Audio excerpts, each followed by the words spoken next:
इस पवित्र भूमि के सरदारों, ये कानून के बारे में काफी बता चुके हैं, सब लोगों ने पता है। हम तो दो बात करना चाहते हैं कि जिस लाल किले का अपमान इस सरकार ने अपने षड्यंत्र से कराया है और बदनाम किसानों को किया गया, जिन लोगों ने झंडा फहराया लाल किले के ऊपर वो बीजेपी के आदमी हैं, ये जग जाहिर हो चुकी है। पहले इंटरनेट बंद किया जाता था, झूठी अफवाह कोई ना फैलाए। आजकल इंटरनेट बंद किया जाता है, कभी सच्चाई सामने ना आए। पहले जो दाढ़ी वाले डाकू चंबल में होते थे, वो अमीरों को लूट के गरीबों में बांटते थे। आज दिल्ली में बैठा दाढ़ी वाला डाकू गरीबों को लूटता और अमीरों को देता है। और झंडे का जिस लाल किले की बात, ये दिल्ली में बैठे 3 परिवारों के डीलर जिस बात को देश के लोगों को बरगलाने का काम ये गोदी मीडिया कर रहा है, तो मैं इस खाप के पंचायत सरदारों से एक चीज हाथ जोड़ के कहना चाहता हूं कि इस टीवी चैनलों को देखना बंद करो। हम बड़े थोड़े शब्दों में एक बात कहना चाहते हैं आपके मंच के माध्यम से, आपकी खाप के माध्यम से, कि दिल्ली में जिस प्राचीर से तिरंगे का सम्मान मेरे सामने बैठे बुजुर्गों ने अपने बेटों की कुर्बानियां देके दिया, इस दिल्ली में बैठे डीलर ने जो हिंदुस्तान का सम्मान जहां तिरंगा फहरा रहा है, उसको बेचने का काम भी इस नरेंद्र मोदी ने किया है। और हम इस बात का चैलेंज करते हैं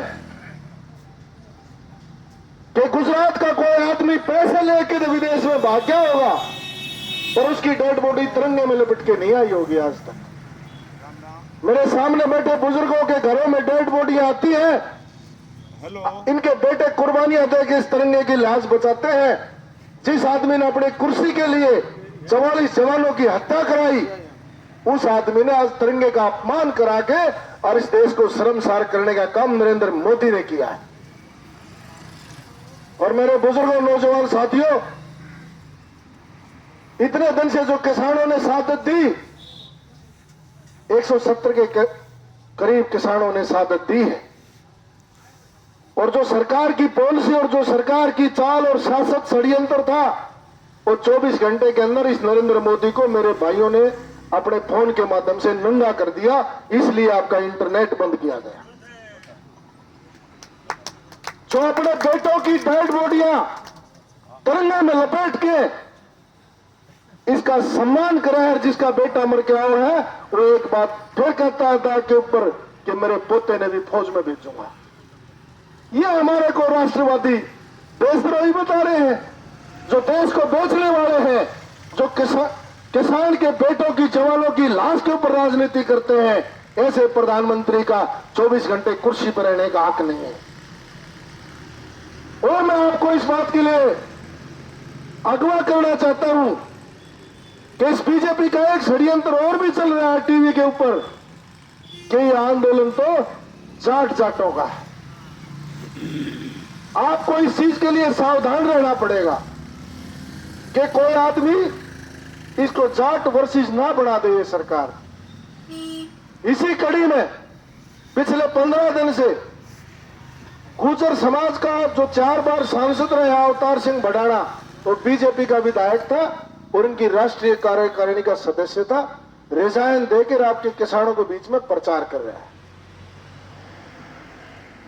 राव मोहर सिंह होया करते कभी एमएलए चौधरी छोटू राम के साथ, जिनका लड़का राव महावीर मंत्री भी रहा चौधरी बंसीलाल की सरकार में। उनका बेटा कमलवीर जी अपने दादा की परंपरा को निभा के आज भी किसानों के बीच बैठे हैं। हम चाहते हैं हमारे मंचों पे दूसरी बिरादरियों के लोग आए और हम उनको सम्मान दें, ताकि सरकार इसको जाट वर्सेस ना कर सके। और दिल्ली के लुटेरों की चाल को अगर नाकाम करना है और अपने परिवार और अपने समाज को बचाना है, हम मानते हैं कि इनके षड्यंत्र हुए हमारे ऊपर लांछन लगाया गया। नरेंद्र मोदी को कह रहा है कि मेरे को देश को दुख हुआ है झंडे का अपमान का। देश को दुख तो इस बात का हुआ है कि हरामजादे तुमने लाल किला भी बेच दिया। दुख तो इस किसानों को हुआ है जिस झंडे की फहराने के लिए अपने बच्चों की कुर्बानियां देते हैं। दुख तो उस गरीब आदमी को हुआ है जिसने इस देश के निर्माण में अपने सर के ऊपर टोकरी ढोक इस देश का निर्माण किया। तो लाल किला, एयरपोर्ट और रेलवे स्टेशन बेचने का काम किया है। ये लड़ाई हमारी नस्ल और फसल बचाने की है बुजुर्गों।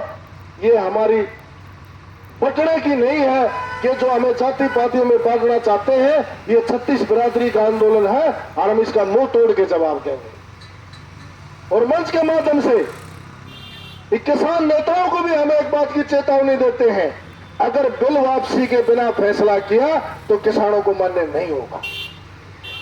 इस बात को भी आपने कह देना चाहिए अपने मंच के माध्यम से कि कोई सरकार के हाथों में बिकने का काम करेगा तो उसका इलाज भी वही होगा।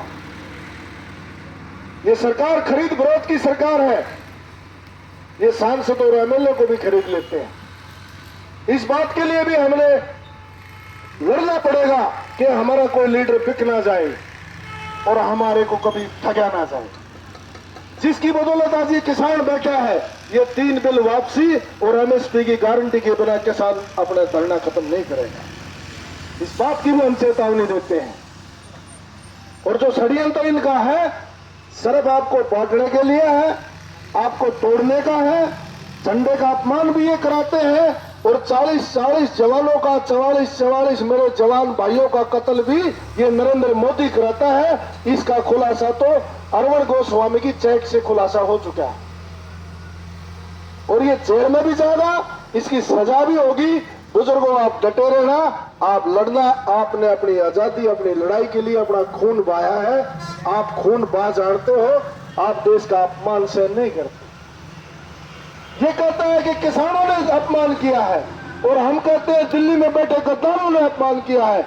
यहां सामने बैठे लोग जो हैं वो लाल किले का सम्मान है और दिल्ली में बैठे लोग इस देश का अपमान कुर्सियों पर बैठे हैं, जो कभी झंडे को झुकवा देते हैं तो कभी जवानों का कत्ल करा देते हैं। इस देश को बांटने की सियासत हम नहीं चलने देंगे। मेरा नमस्कार आप लोगों को। और मैं नारे लगाऊंगा कि जब जब नरेंद्र मोदी मुंह खोलता है ये सारी झूठ बोलता है।